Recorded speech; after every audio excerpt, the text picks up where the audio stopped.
नमस्कार दोस्तों, स्वागत है आप सभी का सीजीपीएससी नॉलेज हब के इस यूट्यूब चैनल पर, जहां पर हम बात करेंगे श्रम निरीक्षक पेपर के बारे में और इससे रिलेटेड जो एमसीक्यू है वो करने की ट्राई करेंगे। ठीक है, श्रम निरीक्षक में एक टॉपिक दिया हुआ है न्यूनतम मजदूरी अधिनियम या न्यूनतम वेतन अधिनियम करके दिया हुआ है। वो 1948 में जो एक्ट आया था, डायरेक्ट वहां से क्वेश्चन पूछेगा, तो उस पर ही मैंने ये एमसीक्यू बनाया है। एमसीक्यू सीरीज में ये मेरा तीसरा एमसीक्यू है जो श्रम निरीक्षक के संबंध में आ चुका है। इससे पहले भी आप देख चुके हैं। तो लेबर इंस्पेक्टर में कैसे प्रश्न पूछेगा ये आप यहाँ पे देख पाओगे, तो वीडियो अंत तक देखिएगा। ज्यादा से ज्यादा इसको जो है लाइक करिएगा और दोस्तों में शेयर भी करिएगा, और हाँ, नए होंगे चैनल पे तो सब्सक्राइब भी कर लीजिएगा। साथ साथ मैं आपको बता दूं, आप ऐप डाउनलोड कर लो सीजीपीएससी नॉलेज हब का, जहां पर आपको बहुत सारी चीजें मिलने वाली है।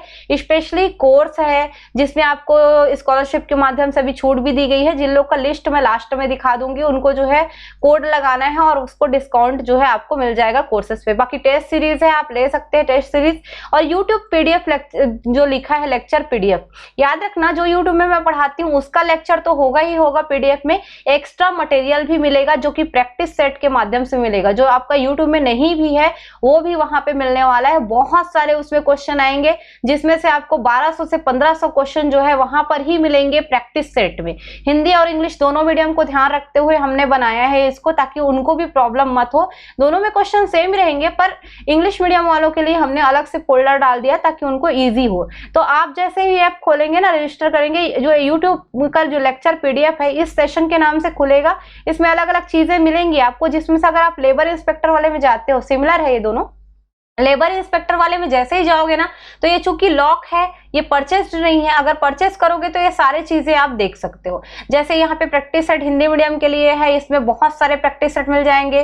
प्रैक्टिस सेट इंग्लिश मीडियम के लिए है। उसके अलावा वीडियो लेक्चर्स है ना, लेबर इंस्पेक्टर का जैसे है। ये सारे वीडियो लेक्चर्स यानी कि जो यूट्यूब में आते हैं, जो अलग से आपको पढ़ाया जाएगा एक्ट से रिलेटेड।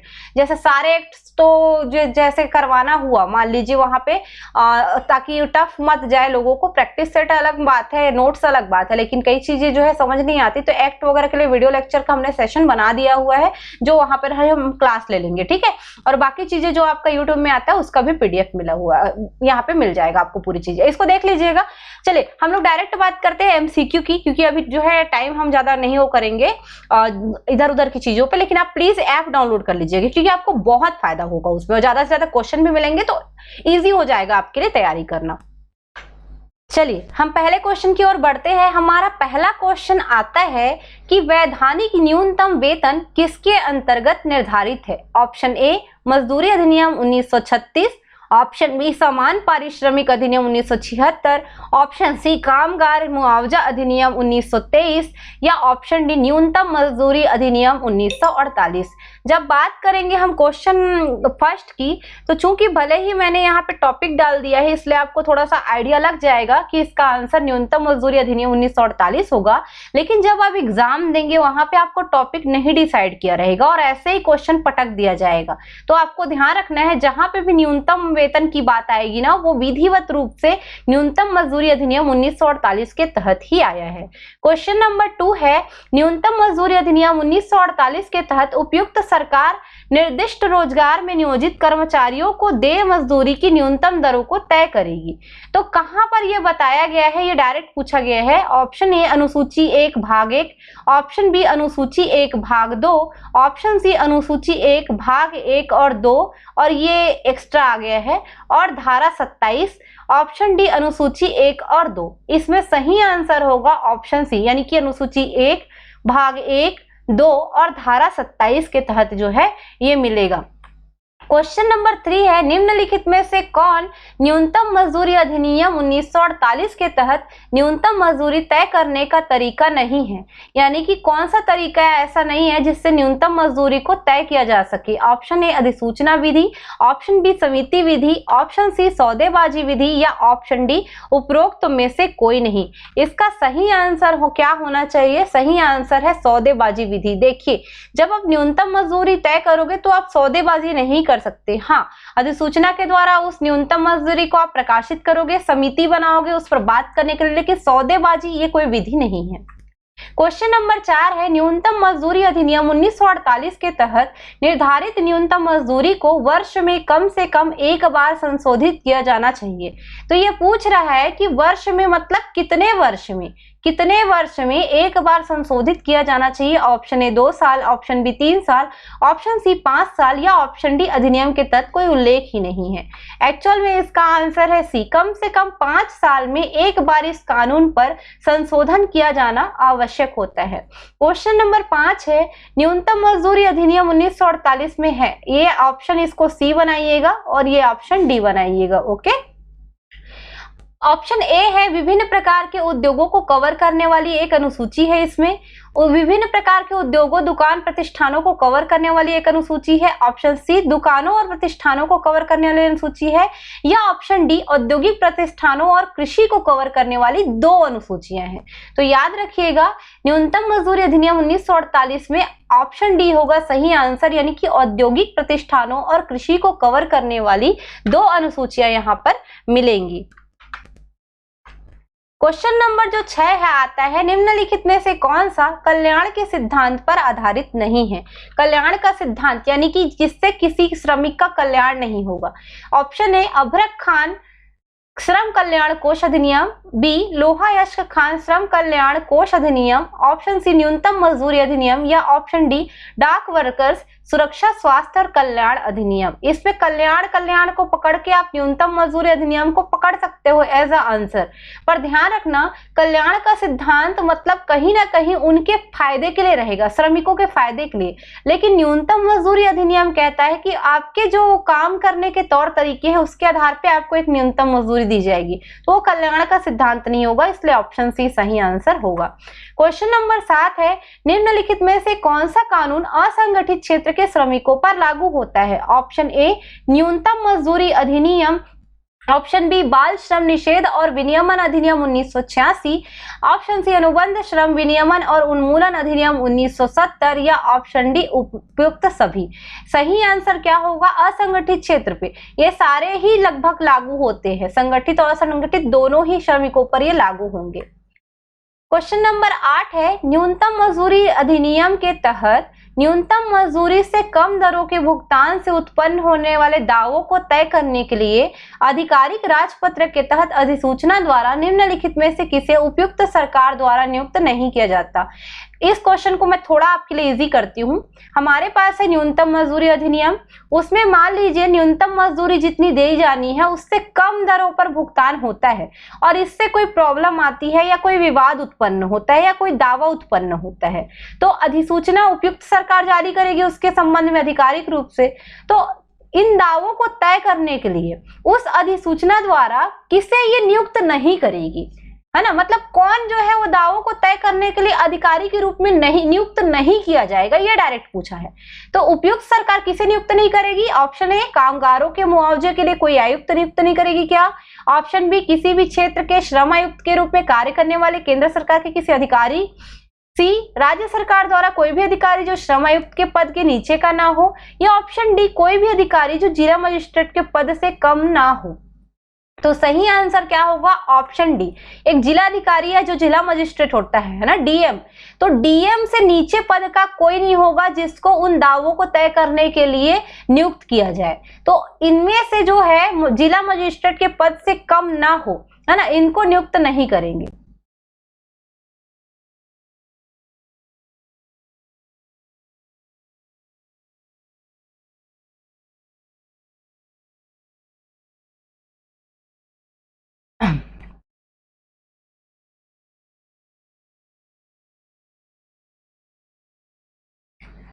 न्यूनतम मजदूरी अधिनियम क्वेश्चन नंबर 9 1948 की जो धारा 5 है उसमें न्यूनतम मजदूरी के निर्धारण या संशोधन के लिए क्या तरीके बताए गए हैं। तो न्यूनतम मजदूरी अधिनियम 1948 की जो धारा 5 है उसमें न्यूनतम मजदूरी का कुछ तरीके से निर्धारण होगा। तो इसमें कौन सा आंसर सही होना चाहिए। ऑप्शन ए समिति विधि, ऑप्शन बी अधिसूचना विधि, ऑप्शन सी मतदान विधि, या ऑप्शन डी ए और बी। सही चीजों में एक क्वेश्चन ऐसा एक बार और आया था कि कौन सा तरीका नहीं है, यहाँ पे डायरेक्ट पूछ रहा है कौन सा तरीका है। तो इसका सही आंसर क्या होगा? ऑप्शन डी, समिति विधि अधिसूचना विधि है। मतदान विधि क्यों नहीं है? क्योंकि न्यूनतम मजदूरी आपसे मतदान करके नहीं पूछा जाएगा कि आपको कितना हम दें करके, तो मतदान विधि क्या है? विधि नहीं होगी न्यूनतम मजदूरी के निर्धारण हेतु। क्वेश्चन नंबर 10 है, न्यूनतम मजदूरी को महंगाई से बचाने के लिए केंद्र सरकार ने परिवर्ती महंगाई भत्ता प्रदान करने का प्रावधान रखा गया है। ये किससे जोड़ा गया है?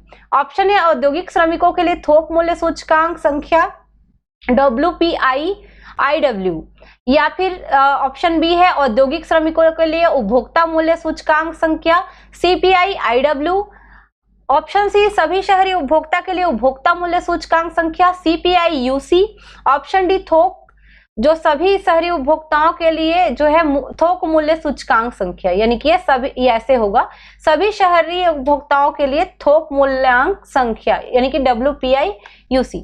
ओके, CPI-UC या WPI-UC या IW या फिर जो है आपका WPI-IW, क्या होगा इसमें सही आंसर? तो मैं थोड़ा सा इसको ना इंग्लिश में लिख देती हूँ, ज्यादा अच्छे से समझ में आएगा। WPI-IW, CPI-IW, CPI-UC या WPI-UC, क्या होगा इसमें सही बताओ? मतलब इस न्यूनतम मजदूरी को महंगाई से बचाने के लिए क्या प्रावधान किए गए हैं सरकार के द्वारा? तो सही आंसर है ऑप्शन बी, औद्योगिक श्रमिकों के लिए उपभोक्ता मूल्य सूचकांक संख्या, यानी कि CPI-IW जो है ना, इंडस्ट्रियल जो वेजेस के लिए है, वो जो है डाला गया है, उस प्रावधान किया गया है कि न्यूनतम मजदूरी को महंगाई से बचाया जा सके। क्वेश्चन नंबर 11 में आ चुके हैं हम। अभी भी आप जो हो शेयर नहीं किए होगे इसको शेयर कर दो, सब्सक्राइब नहीं किए होगे चैनल को सब्सक्राइब करके रखो, बेल आइकन प्रेस करके रखो और ऐप को डाउनलोड करके रखो, क्योंकि वहां पर आपको इससे ज्यादा ही प्रैक्टिस सेट मिलने वाले हैं। तो बहुत सारे मिलेंगे, बहुत सारे क्वेश्चन का आपको कलेक्शन मिल जाएगा उससे। ओके, ध्यान रखेंगे। निम्नलिखित में से कौन सा केंद्रीय सलाहकार बोर्ड की जिम्मेदारियां है? ऑप्शन ए, मजदूरी के न्यूनतम दरों के निर्धारण के मामलों में केंद्र और राज्य सरकारों को सलाह देना। ऑप्शन बी, मजदूरी की न्यूनतम दरों में संशोधन के मामलों में केंद्र और राज्य सरकारों को सलाह देना। ऑप्शन सी, राज्य के काम में समन्वय करना, सलाहकार बोर्ड, है ना। या ऑप्शन डी, उपरोक्त सभी। इसमें क्या आएगा? सही आंसर है ऑप्शन डी, उपरोक्त सभी आ जाएगा। एक समन्वय करने के लिए सलाहकार बोर्ड होगा, वो भी, या फिर केंद्र राज्य सरकारों को जो सलाह दिया जाता है संशोधन मामले में वो भी, या केंद्र राज्य सरकारों को न्यूनतम दरों के निर्धारण में जो सलाह दिया जाता है वो सभी, ये सारी चीजों को जो है डाल दिया जाएगा। मतलब सलाहकार बोर्ड ये सारी जिम्मेदारियां निभाता है। क्वेश्चन नंबर 12, केंद्रीय सलाहकार बोर्ड में केंद्र सरकार द्वारा नामित निम्नलिखित सदस्य शामिल होंगे। ऑप्शन ए, नियोक्ता, ऑप्शन बी, कर्मचारी, ऑप्शन सी, स्वतंत्र व्यक्ति, या ऑप्शन डी, उपरोक्त सभी। सही आंसर उपरोक्त सभी होगा, क्योंकि जब आप केंद्र सरकार नाम निर्दिष्ट करेगा व्यक्तियों को सलाहकार बोर्ड में, तो सबका जो नजरिया है वो जानेगा। तो नियोक्ता का भी जानेगा, कर्मचारी का भी जानेगा, अन्य व्यक्ति का भी पक्ष रखवाएगा, है ना। तो ये सारी चीजें ही आएंगी। क्वेश्चन नंबर 13, यदि कोई कर्मचारी किसी ऐसे दिन काम करता है जिस दिन वह एक सामान्य कार्य दिवस के लिए अपेक्षित घंटों की संख्या से कम अवधि के लिए नियोजित था, तो वह, ऑप्शन ए, पूरे सामान्य कार्य दिवस के लिए उसे कितने घंटे काम किया इसके लिए मजदूरी प्राप्त करने का हकदार होगा, या आधे कार्य दिवस के लिए मजदूरी प्राप्त करने का अधिकार होगा, या उपरोक्त में से कोई नहीं। ऐसा बोल रहा है कि मान लीजिए उससे 6 घंटा अपेक्षित था कि काम करना है और वो कम काम करता है, तो उसको किस तरीके से वेतन मिलेगा? या पूरे कार्य दिवस के लिए मिलेगा जैसे सामान्य कार्य दिवस होता है, या उसे उतने घंटे के लिए मिलेगा जितना घंटा मजदूरी किया है, या आधे कार्य दिवस के लिए मिलेगा, या उपयुक्त में से कोई नहीं। सही आंसर है ऑप्शन ए, उसे सामान्य जो कार्य दिवस है उसके लिए ही मिलेगा वेतन। क्वेश्चन नंबर 14, देश में मजदूरी संरचना के लिए दिशा निर्देश प्रदान करने के लिए एक त्रिपक्षीय समिति अर्थात उचित मजदूरी पर समिति का गठन किया गया। ये कब किया गया है पूछ रहा है। Option A 1946, option B 1948, option C 1964 या ऑप्शन डी 1950। सही आंसर ऑप्शन बी 1948। तो यहाँ पे आपको याद रखना है त्रिपक्षीय समिति भी 1948 में आई थी, जो उचित मजदूरी पर गठित समिति थी। क्वेश्चन नंबर 15, इस अधिनियम के तहत उपयुक्त सरकारों के पास किसी भी रोजगार को अधिसूचित करने की शक्ति है जहां खाली स्थान कर्मचारियों की संख्या रोजगार की अनुसूची में न्यूनतम मजदूरी की दरों को तय करने के लिए काम कर रही है। मतलब डायरेक्ट बोल रहा है कि कोई उपयुक्त सरकार किसी भी रोजगार को अधिसूचित करेगी जहां पर कितनी संख्या में कर्मचारी हो, ऐसा पूछा है डायरेक्ट क्वेश्चन। ऑप्शन ए 500 या अधिक, ऑप्शन बी 100 या अधिक, ऑप्शन सी 1000 या अधिक, या ऑप्शन डी 250 या अधिक। सही आंसर होगा ऑप्शन सी 1000 या अधिक। जहां पर भी हो वहां पर जो है उपयुक्त सरकार रोजगार को अधिसूचित करने के लिए शक्ति रखेगा। तो ये मेरे कुछ क्वेश्चन थे जो न्यूनतम मजदूरी अधिनियम पे आधारित थे। आपको पसंद आया होगा तो बिल्कुल शेयर करिएगा। जो स्कॉलरशिप टेस्ट वाले हैं उनके लिए मैं बता दूं, जो आपके टॉप रैंक के जो स्टूडेंट है तो 50 क्वेश्चन ये लिया गया था। तो टॉप रैंक के जो है टॉप से जो 7 दिख रहे हैं आपको, उनको 1500 रुपए हमारे जो कोर्सेस हैं, है ना, कोर्सेस में डिस्काउंट दिया जाएगा। कोर्स मीन्स आपका जो आप पेड बैचेस में जो पढ़ाने के लिए हम जो कोर्स संचालित करते हैं वो, उसमें टेस्ट सीरीज या जो नोट्स वाला है वो नहीं आता है। बाकी चीजें आप ध्यान रखेंगे, ओके। और जो 8 से लेकर 24 तक जो दिख रहे हैं ना, ये इतने लोगों को अभी तक दिए जाने का जो है सर ने डिसाइड किया है, तो उनको 1000 रुपए ऑफ मिलेगा। अब जैसे मैं आपको बता दूं, अगर कोई 1500 ऑफ वाले में जिनका नाम है, अगर वो लेना चाहते हैं, कोर्स में जाके परचेस करना चाहते हैं, तो फ्लैट 1500 लगाएंगे, है ना। और अगर आप 1000 डिस्काउंट में आपका नाम है तो फ्लैट 1000 लगाएंगे। अब यहाँ पे देखिए, जिन लोग जो है 1500 का डिस्काउंट पाए हैं, अगर उनमें से कोई गिव अप करता है, जिनको नहीं चाहिए, वो कृपया करके सर को बता दीजिएगा। तो उनका जो बेनिफिट है वो सामने वाले को ट्रांसफर होगा। मतलब अब ये 7 लोगों को दिया जाना था, अब ये 7 लोगों में से मान लो 2 लोग नहीं लेते हैं, तो फिर ये नीचे के 2 लोगों को उसमें डिस्काउंट मिल जाएगा। तो कृपया सर से कॉन्टेक्ट इसके लिए कर लेंगे, जो दिया गया नंबर रहता है। तो चलिए अभी के लिए हम लोग विदा लेते हैं। धन्यवाद। जय जोहार, जय छत्तीसगढ़।